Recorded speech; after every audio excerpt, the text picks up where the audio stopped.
자, 나루시TV 오늘 나눠볼 얘기는 영화인데요. 이 영화입니다. 인턴. 그 인턴십이라는 영화가 있고 인턴이라는 영화가 있는데 이제 이거는 이제 인턴이라는 영화고요. 인턴십이라는 영화하고는 이제 다른 영화가 될 텐데 이 출연진은 이제 그 벤 휘테커라는 인물을 로버트 드니로가 연기를 했고 줄스 오스틴이라는 인물을 앤 해서웨이가 연기를 했습니다. 인턴이라는 영화는 지극히 우리가 힐링 영화라고 했을 때 대표격인 영화라고 할 수 있죠. 그러니까 영화의 제작 의도 자체가 명백하게 힐링의 컨셉을 맞추겠다라는 그러한 이제 의도가 강하게 엿보이는 이제 그런 영화죠. 그런 영화인데 지금 이제 그렇게 되다 보니까 이제 인턴이라는 영화가 재미가 있느냐 없느냐라고 하는 그 어떠한 질문에 이제 답변을 예를 들어서 한다면은 일단 이 힐링 영화의 특징은 재미를 우선시한다라고는 보기 어렵고 우리가 보통 힐링 영화라고 했을 때 힐링 영화의 특징이 사실은 굳이 차에 비유하자면 마시는 차에 비유하자면은 뭐 커피처럼 톡 쏘는 것도 아니고 커피처럼 이제 약간 짙은 어떠한 강한 쓴맛이 뭔가 향기와 어우러져서 어떠한 풍미를 주는 그러한 맛도 아니고 굳이 그렇다고 뭐 굉장히 무슨 뭐 흑당 라떼처럼 굉장히 달달한 맛도 아닌 뭐랄까요 사실은 좀 몸이 건조할 수 있는 그러한 영화들로서 분류될 수도 있죠. 힐링 영화라고 하는 것이. 왜냐하면 힐링이라고 그러니까 굳이 차에 비유하자면 이제 녹차 정도의 느낌인 것 같아요. 녹차 라떼는 아니고 그냥 녹차, 우리가 마시는 옛날부터 마셔왔던 녹차.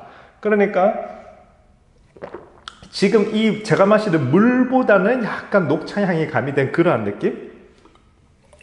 즉 힐링 영화의 특징이라고 하는 것이 조금 그런 느낌이 가능성이 높은데 전형적인 인턴이라는 영화도 녹차 정도의 느낌입니다. 녹차 마시는 느낌. 그래서 내가 힐링 영화를 보겠다라고 한다면은 추천할 만한 영화고 어떤 내가 재미있는 영화를 보면서 시간을 보내겠다 한다면은 인턴은 누군가에게는 재미를 줄 수 있겠지만 누군가에게는 의외로 영화 선택을 잘못했다라는 느낌으로 갈 수도 있습니다. 근데 그거는 인턴이라는 영화가 잘못 만들어졌다라기보다는 힐링 영화의 특징 때문에 그렇죠. 힐링 영화가 이것 말고도 어쨌든 지금 딱 떠오르는 영화가 있긴 한데 이제 제목이 조금 애매해서 그게 무슨 먹고 사랑하고 기도하라 이런 영화였던 것 같은데 그것도 굉장히 봤을 때 굉장히 그냥 잔잔한 녹차 같은 느낌이었거든요.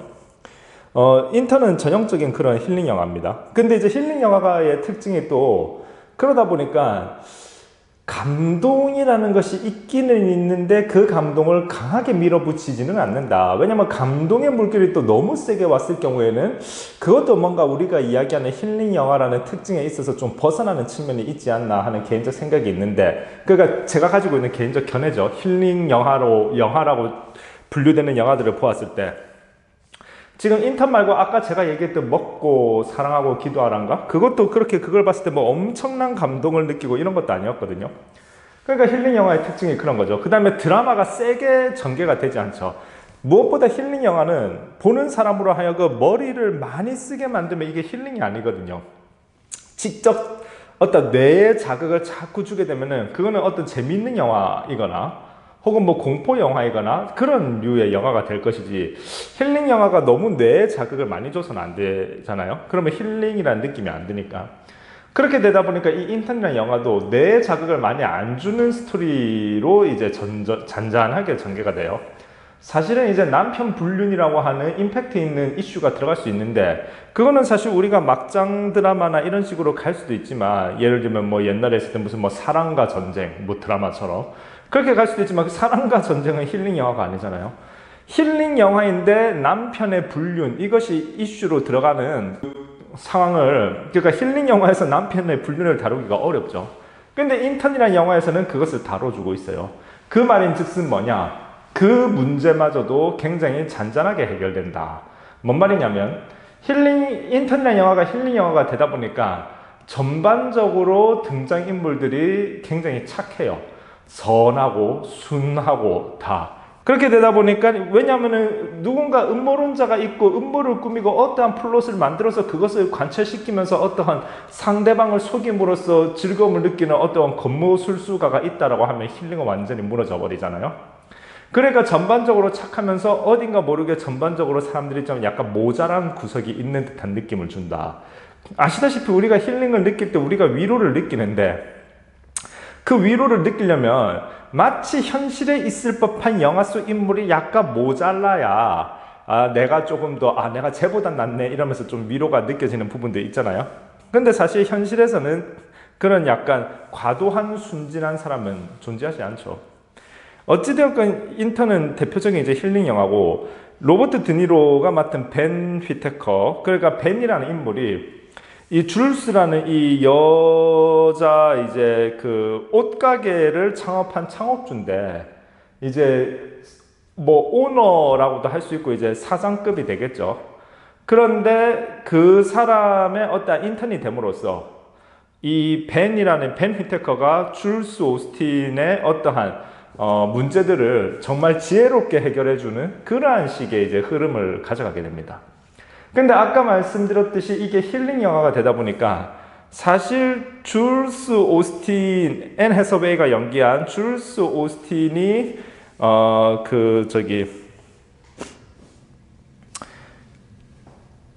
줄스 오스틴, 오케이, 맞죠.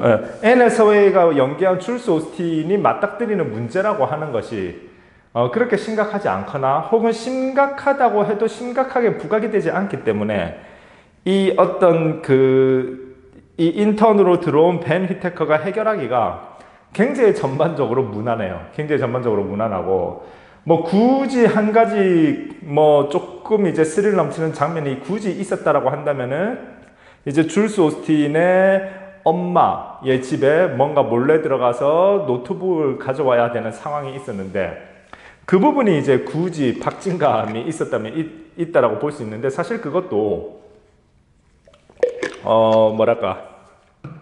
줄스 오스틴의 엄마를 놀래키지 않게 하기 위해서 그 노트북을 가져와야 되는 상황이었거든요. 뭔 말이냐면 줄스 오스틴이 자기 엄마에게 이메일을 잘못 보낸 게 있는데 그 이메일 내용을 봐버리면 그 엄마가 너무 충격을 받을 것 같아서 엄마 몰래 그 어떤 이메일을 삭제를 해야 되는데 해킹해서 삭제할 수 있는 방법이 없다 보니까 몰래 들어가서 갖고 나오는 아날로그식 방법을 채택하게 되는데 그 방법을 제시한 것이 이제 벤 휘테커, 이 노인이죠, 노인. 이제 그 인턴으로 들어왔지만 나이 많은 사람을 이제 인턴으로 한 거거든요. 그러니까 영화의 컨셉이 어떤 어려운 문제가 나오면은 벤 휘테커가 지혜로운 선택을 안을 내므로써 문제를 해결해내는 그러한 형태로 자꾸 이제 흘러가요, 전반적으로. 근데 아까 말씀드렸듯이 그 문제가 전반적으로 잔잔하기 때문에 별 대단찮은 문제들이거든요, 사실. 그런데 어찌되었건 굳이 박진감 있는 부분으로 놓고 보자면 아까 그 상황이 이제 좀 박진감이 있는데 사실 그 문제도 과연 그러면 벤이 되게 지혜로운 선택을 해주었느냐라고 놓고 보면 어찌되었건 그 줄스 오스틴의 엄마 집에 몰래 들어갔다가 방범벨이 울리게 되고 노트북 들고 나서 몰래 도망가는 데는 성공했지만 막 경찰들이 오거든요. 그러면 이미 엄마를 놀래키지 않게 하기 위해서 그 이메일을 지우려고 컴퓨터를 뺀 건데 제가 봤을 때는 그냥 차라리 엄마가 그 이메일을 보는 게 덜 놀라지 않았을까. 왜냐면 그거 하느라고 경찰차 다 와고 집에 도둑이 든 걸로 엄마는 생각할 텐데 한 10배는 더 놀랄 것 같거든요. 차라리 딸이 잘못 보낸 그 이메일 약간의 엄마 뒷담화가 들어간 이메일이었는데 그 딴 사람한테 보내려다가 이제 이메일이 아니라 이메일이죠. 어찌되었건 차라리 그거 보는 게 낫지. 그거를 해결하기 위해서 방범벨을 울리게 해서 경찰차까지 오게 만들고 정작 그 엄마는 물론 그 장면까지 나오지 않지만 그 엄마는 도둑이 들었다고 어떠한 그 생각을 하게 만드는 더 오히려 이 빈대 잡으려다가 초가 삼간 태우는 그러한 형태임에도 불구하고 영화에서 이제 벤의 어떠한 지혜로운 어떠한 결단 덕분에 이 문제가 잘 해결되었다라는 식으로 흘러갈 때에는 이제 사실은 이제 저 같은 관점을 가진 사람은 약간 헛웃음이 나오는 장면이긴 하죠. 근데 아까도 말씀드렸듯 영화를 이런 식으로 이제 이야기를 하다 보니까 이제 인턴이 약간 이제 무슨 비판적인 요소가 상당히 있는 것처럼 보여지긴 하는데 이거는 분석을 하다 보니 그런 거고, 아까 말씀드렸듯이 그냥 물 흘러가듯 큰 생각 없이 그냥 이 조각배 위에 나를 올리고, 그리고 조각배가 흘러가는 대로 잔잔하게 그 배 위에 누워서 어딜로 흘러가든지 간에 한 2시간 정도 그렇게 그냥 영상의 흐름에 나를 맡긴 채 약간은 멍한 채로 영화를 그냥 보고 싶다라고 한다면은 인턴은 제격인 힐링 영화가 될 것입니다. 그리고 이제 인턴에서 나왔던 또 한 가지 줄스 오스틴이 고민하고 있는 거는, 줄스 오스틴이 입지전적인 인물이거든요. 정말 마치 약간 스티브 잡스 비스무리하게 정말 옷가게를, 그러니까 이른바 굉장히 성공한 그 인터넷 쇼핑몰 옷가게 사장이죠. 근데 이 회사를 줄스 오스틴이 키웠고, 영화에서 보면 한 3년 만인가? 아무튼 직원이 어마어마하게 상당히 많게 키운 그런 회사를 만들어낸 정말 입지전적인 성공한 여성 오너가 되거든요. 그런데 이 영화에서 보면 이런 줄스 오스틴한테 자꾸 직원들이 네가 너무 바쁘고 경영 능력이 좀 그거 하니 더 경험 많은 CEO를 초빙해서 우리가 저기 회사를 운영하게 하자라는 얘기들이 자꾸 들어와요. 그래서 그것 때문에 줄스 오스틴이 막 고민하고 막 하는 장면들이 나오는데, 물론 그 과정 속에서 벤 히테커가 항상 함께 해주지만요. 근데 그것도 그래도 일정 나이 이상 살면 자꾸 현실적인 관점으로 영화를 보게 되니까 사실 말도 안 되는 얘기죠. 예를 들어서 줄스 오스틴이 한 재벌 2세쯤 되면은, 그래서 이제 뭐 진짜 막 그 풋내기 아무것도 모르면서 아빠백으로 높은 자리에 있고 하면야 직원들이, 그런 직원도 난리겠지만 이 회사는 정말 적수공권, 맨손으로 줄스 오스틴이 다 일으켜 세운 이른바 약간 정주영 같은, 뭐 혹은 이병철 같은, 아니면 구인회 같은 LG에 어찌되었건 그런 정말로 그 뭐랄까 그 창업자잖아요. 창업자. 사실은 회사의 창업자라고 하는 것은 국가를 만드는 어떠한 국가를 창건한 사람도 마찬가지일 것이고, 회사를 창업한 사람도 마찬가지일 것이고, 창업자는 그 창업자가 기본적으로 갖고 있는 카리스마라는 게 있거든요. 그 기본적인 애티튜드가 있잖아요. 아무것도 없는 데서 이만큼 성공을 이뤄낸 사람은 정말 가만히만 있어도 뭔가 그 사람에 대해서 모르는 사람이지만 이 사람 뭔가 범상치 않다라고 느껴지는 그 아우라가 있어서, 와, 창업자한테 감히 그 직원들이 너는 경영 능력이 좀 그러하니 CEO를 두는 게 좋겠다라는 식의, 그러니까 경영 능력이 그러하니 이러한 말이 직접적으로 나오지는 않는데 CEO를 지금 그거 모셔야 된다라는 식의 건의가 그렇게 이제 쉽게 들어갈 수 있겠는가, 감히 창업자한테. 그 다음에 두 번째는 이 창업자도 자기가 창업을 해서 거기까지 읽어왔는데 굉장히 착해요, 진짜. 막 그 말에 막 혼자 막 고민하고 막 혼자 눈물 흘리고, 진짜 무슨 순정 만화의 어떤 가녀린 여주인공 같은 그런 모습을 보여주니까, 사실 힐링 영화로 가려다 보니까 이제 그런 캐릭터가 되었는지 모르겠는데, 아무래도 현실적인 관점에서 보자면은 몰입이 좀 잘 안 되죠. 야, 저런 소녀소녀한 캐릭터에 이 엄청난, 그래도 굉장히 잘 나가는 회사를 일궈낸 창업자? 글쎄, 그런 경우는 본 적이 없으니까요. 사실 아시다시피 일정 수준 이상의 성공을 거둔 사람들은 이른바 조금씩은 다 성깔이 있잖아요. 근데 일체 그런 게 보여지지가 않죠. 그 창업자 특유의 카리스마가 나오지 않아요. 근데 영화에서는 걔가 창업자래요. 근데 걔는 소녀소녀하고 너무나도 여려요. 마치 사춘기 소녀 같아요. 그러니까 벤 휘테커라는 인물이 와서 굉장히 아버지 같은 느낌으로 푸근하게, 그러면서도 지혜로운 결정을 해주는 뭐 그러한 컨셉으로 가다 보니까 약간 현실의 인물들하고 맞지 않는 그런 언밸런스한 컨셉들 때문에 일정 나이 이상 든 사람이 봤을 때는 그런 부분에서 잘 몰입도가 되지 않고 오히려 실수를 자아낸다. 야, 저 정도가 감히 창업자한테 그런 맥락으로 저렇게 CEO를 모셔야 된다 얘기를 할 수 있나 하는, 회사 생활 안 해봤구나 이런 느낌 드는 그러한 장면들이 좀 있죠. 그리고 근데 문제는 또 이게 힐링 영화가 되다 보니까 문제가 또 아름답게 해결되어야 되잖아요. 그러니까 분명히 CEO를 모셔오는 거는 회사 내에서의 의사결정이고, 물론 그 결정을 가는 데 있어서 줄스 오스틴이 가졌던 개인적 문제도 영향을 미치는 것은 맞겠지만, 영화에서는 어찌되었건 그 줄스 오스틴이 너무 바빠서, 궁극적으로는 어떻게 해결되냐면, 너무 바빠서 이제 남편이 바람을 피우다 보니까 줄스 오스틴이 그 문제를 해결하기 위해서 가정에 조금 더 있으려고 CEO를 데려다가 와서 자기의 어떠한 의사결정의 개수를 줄여나가고 남편하고 더 있어야지 하는 이러한 쪽의 어떠한 문제와 연결이 맥락 그 문제까지 연결이 되는데, 영화 후반부에 가면은 어찌되었건 줄스 오스틴이 그냥 CEO를 안 데리고 오는 것으로 최종 결정 내리거든요. 그리고 또 아니나 다를까 예상했다는 듯이 영화 후반부에 그 남편이 와서 갑자기 자기의 잘못을 고백을 해요. 그러면서 이제 영화는 아름답게 마무리가 되는데, 그러면서 갑자기 줄스 오스틴이 이제 그러면 내가 CEO를 안 데리고 와야지 이러면서 이제 결론을 내리는데, 근데 그게 영화 초반부하고 느낌 많이 다르거든요. 그 영화 초반부를 보면 정말 강하게 그 줄스 오스틴의 제일 비서쯤 되는 그 회사 내에서의 나름 비중 있는 인물이 줄스 오스틴한테 이거 CEO를 빨리 초빙하는 것이, 너가 경영에서 손 떼고 CEO를 빨리 초빙하는 것이 분명히 회사에 도움이 된다는 식의 관점으로 그 문제가 제시되거든요.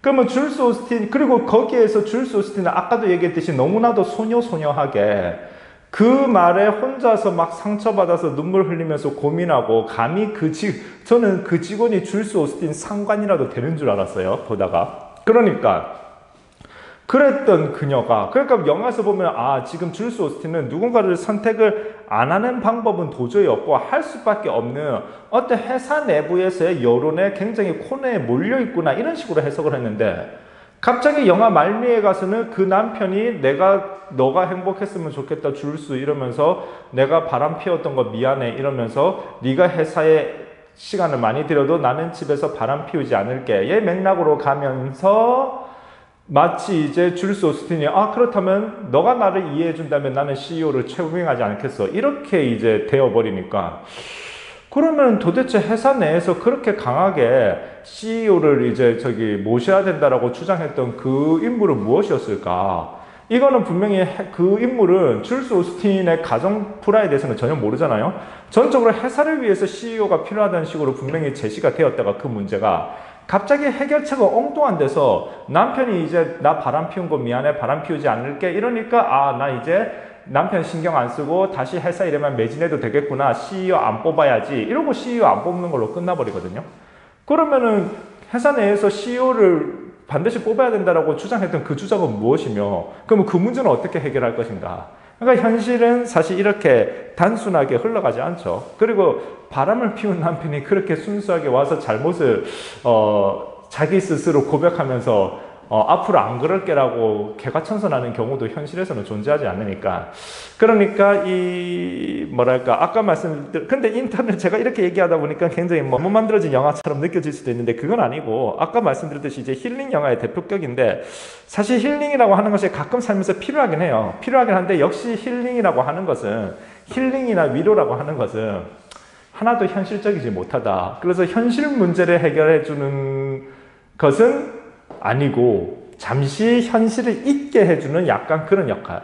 그래서 힐링에 너무 심취하는 것도 너무 마약에 의존하는 것 비슷하게 좀 극단화돼서 얘기하면 그런 거나 다름이 없을 수 있다. 사실 현실 문제는 치열하게 현실 속에 들어가서 그렇게 해결해내는 것이, 그것이 어떠한 그 현실 문제를 본질적으로 해결하는 방법이고, 힐링은 그냥 잠깐 쉼표, 잠깐 쉬어가는 느낌으로 모든 걸 잊고 걱정 잠시 내려놓고 잠시 이렇게 그야말로 좀 흘러가는 영상에 나를 맡긴 채 나의 뇌를 크게 자극하지 않으면서 그냥 그렇게 이제 그 영상을 통해서 잠시 이제 나의 현실 걱정을 내려놓는 그러한 형태의 휴식 정도로서 생각을 하고, 그러한 느낌으로서의 이제 힐링 영화로서는 이제 볼만한 영화일 수는 있다. 그러나 이제 아까 말씀드렸듯이 조금 이제 힐링의 느낌으로 보지 않고 이 영화를 이제 그냥 일반적인 어떤 현실적 감각을 다 세워서 보다 보면은 오히려 사실 공감 안 되는 부분들이 조금 더 많이 있을 수 있다. 그러나 아까 말씀드렸듯이 힐링의 느낌으로 보겠다면, 그러면 별 생각 없이 보겠다면, 그러면은 상당한 휴식이 되면서 영상미도 조금 살린 듯한 장면들도 있는 그러한 영화가 되겠습니다. 힐링을 원하는 사람에게는 권해드리는 영화입니다. 감사합니다.